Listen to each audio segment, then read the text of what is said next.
Taigi 7 uždavinys.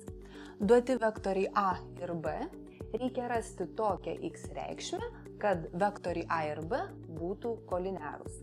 Tikiuosi, kad besimokydami vektorius jūs išmokot, jog du vektoriai A su koordinatėmis x1, y1 ir B su koordinatėmis x2, y2 yra koliniarūs, kai jų atitinkamos koordinatės yra proporcingos. Tai yra x1 sutinka su x2, taip kaip y1 sutinka su y2.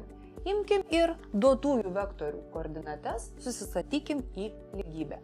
Taigi, x sutinka su -2, taip kaip 3 sutinka su 6. Iš čia gaunam, jog 6x yra lygu -6, o iš šios lygties gaunam, kad x yra lygu -1.